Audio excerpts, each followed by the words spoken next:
Hello friends, I am Dr. Poonam Kela, working as Assistant Professor at Modern College of Pharmacy in ED. Today I am going to conduct a lecture on peptic ulcer.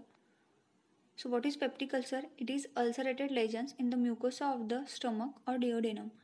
It is categorized into two types, gastric ulcer and duodenal ulcer, depending upon the region involved. Then stomach have some defense system to protect itself from the ulcer. In that first one is mucus layer which coats and lines the stomach. It is first line of defense. Then second is bicarbonates which neutralize acid. Third is prostaglandins, hormones like substance that keeps the blood vessel dilated for good blood flow, though to stimulate mucus and bicarbonates production. The risk factors responsible for the peptic ulcer is lifestyle, that is social habits such as smoking, acidic drink, medications such as aspirin, H. pylori infection. In 90% have this bacterium passes from person to person through fecal oral route or oral route.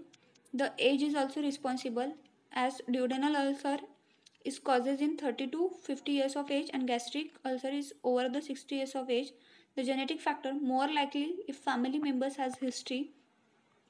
The gastric ulcers have following characteristic: pain occur 1 to 2 hours after meal. Pain usually does not wake patient, accentuated by ingestion of food. A risk of malignancies.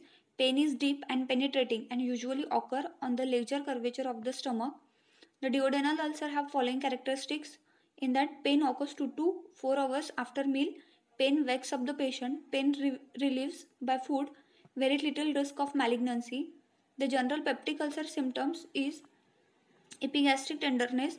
In gastric ulcer, left of middle epigastrium, and duodenal, it is mid to right of epigastrium. It is sharp, burning, aching, gnawing, pain. Dyspepsia is also observed. Nausea, vomiting and belching is also other symptoms of the ulcer. The complications of peptic ulcer in that first one is hemorrhage, blood vessel damage as ulcer erodes into muscle of stomach or duodenum wall. Coffee ground vomitus and blood in tarry stools is observed. Then next is perforation. An ulcer can erode through the entire wall. The bacteria and partial digestion food spill into peritoneum which leads to peritonitis. The narrowing and obstruction, that is pyloric, in that swelling and scarring can cause obstruction of food leaving stomach which leads to repeat vomiting. The diagnostic test useful for peptic ulcer is endoscopic procedure to visualize ulcer, ability to make tissue biopsy to rule out cancer and diagnose H. pylori infection. Then second is urea breath testing used to detect H. pylori infection. The etiology and genetic risk is peptic ulcer primarily associated with NSAIDs use and infection with H. pylori. Certain drugs may contribute to cause this infection, in that caffeine, corticosteroid and genetic factor. The drug therapy useful for peptic ulcer is provide pain relief, that is antacid and mucosa protector, eradicate H. pylori infection, in that combination of antibiotic therapy is used, heal ulcer, eradicate infection, protect until ulcer heals, prevent recurrence, in that decrease high acid stimulating food in susceptible, avoid use of potential ulcer causing drugs and stop smoking. Hyposecretory drugs is useful in ulcer, in that first one is proton pump inhibitor which suppress acid production, in that Prilosec and Prevacid is used. H2 receptor antagonist block histamine stimulation, in that example is Zantac and Pepsid.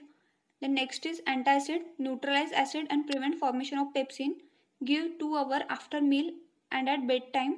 The next is prostaglandin analog, reduce gastric acid and enhance mucosal resistance to injury. Example is Cytotec. Then next is mucosal barrier, in that forms a protective coat in the stomach or duodenum. Example is sucralfate and carafate. In some cases surgery is also advised which is required if the ulcer is in one of this stage. First one is perforated and overflowed into abdomen, scared or swelled so that there is obstruction, acute bleeding, non-responsive to medication.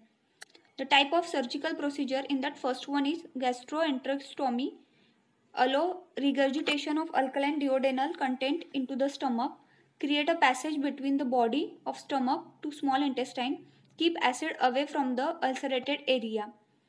Next is vagotomy, cut vagus nerve, eliminate acid secretion stimulus. And last one is pyloroplasty, widen the pylorus to guarantee of stomach emptying even without vagus nerve stimulation. Thank you so much for patient listening.